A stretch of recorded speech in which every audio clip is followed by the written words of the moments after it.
ராமநாதபுரத்தில் பாலடைந்து பரிதாப நிலையில் காட்சியளிக்கும் மேம்பாலம் குறித்து விவரிக்கிறது இந்த காணொலி தொகுப்பு.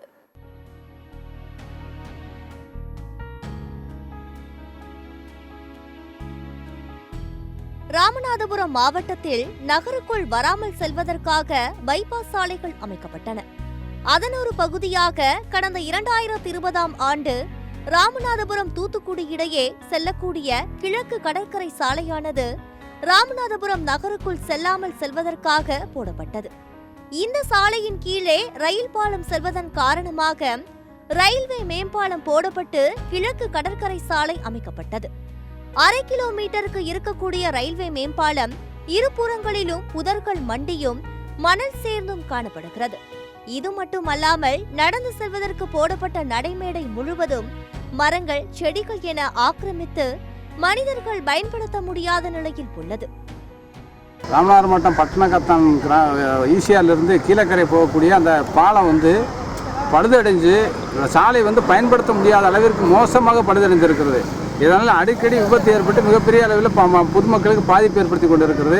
அந்த பாலம் திறந்தோன்னே ஒரு மாதம் மட்டும் அந்த லைட்டு இருந்துச்சு. இப்போ லைட்டே கிடையாது. ஒரு இருட்டான பகுதி, அந்த பகுதியில் லைட்டும் இல்லை, ரோடுமே ரொம்ப மோசமாக பள்ளமாகவும் இருக்குது. ஒரு நல்ல ரோடே இல்லை. அந்த பாலத்தில் போகும்போது அடிக்கடி விபத்து ஏற்பட்டு மிகப்பெரிய இறப்பு கூட ஏற்பட்டிருக்கு. இதை மாவட்ட நிர்வாகம் உடனடியாக அந்த பாலத்தை செப்பனிட்டு விளக்குகள் அமைத்து நல்ல சாலை வசதி செய்வதற்கு வசதி செய்து கொடுக்குமாறு உங்களை பணியுடன் கேட்டுக்கொள்கிறோம். இரவு நேரங்களில் மின்விளக்குகள் எரியாததால் வாகன ஓட்டிகள் மிகவும் சிரமமடைந்து வருவதாக பொதுமக்கள் வேதனை தெரிவித்துள்ளனர். இது மட்டுமல்லாமல் பாலம் முடியும் இடத்தில் பெரிய குழி ஏற்பட்டு பல வாகனங்கள் அதில் விபத்திற்குள்ளாகி வருவதாக குற்றச்சாட்டு எழுந்துள்ளது. ரயில்வே மேம்பாலம் நடுப்பகுதியில் சிதிலமடைந்தும் வாகனங்கள் செல்லும் போது பள்ளங்களில் இறங்கியும் செல்லக்கூடிய அவல நிலை ஏற்பட்டுள்ளது.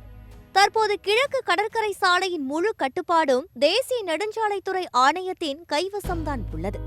கடந்த சில வருடங்களாகவே சாலை சரி செய்வது, சாலையோர மரங்களை வெட்டுவது தொடர்பான எந்த நடவடிக்கையையும் எடுக்காததால் இந்த ரயில்வே மேம்பாலம் மிகவும் மோசமான நிலையில் உள்ளதாக பொதுமக்கள் வேதனை தெரிவித்துள்ளனர்.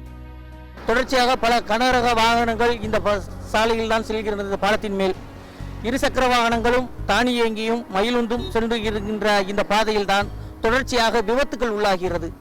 இரவு நேரங்களில் விளக்குகள் இல்லாததனால் இருசக்கர வாகனத்தில் வருபவர்கள் விபத்துக்குள்ளாகி தினந்தோறும் ஜிஹெச்சுக்கு செல்வதை நாம் கண்ணால் பார்க்கின்றோம்.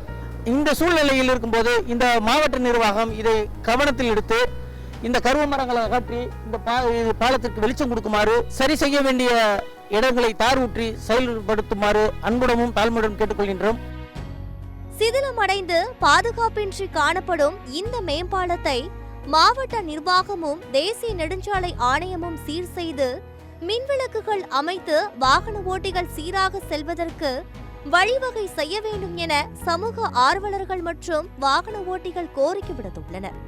சத்தியம் செய்திகளுக்காக ராமநாதபுரம் மாவட்ட செய்தியாளர் மகேஸ்வரனுடன் சத்தியம் தொலைக்காட்சி செய்திக்குழு.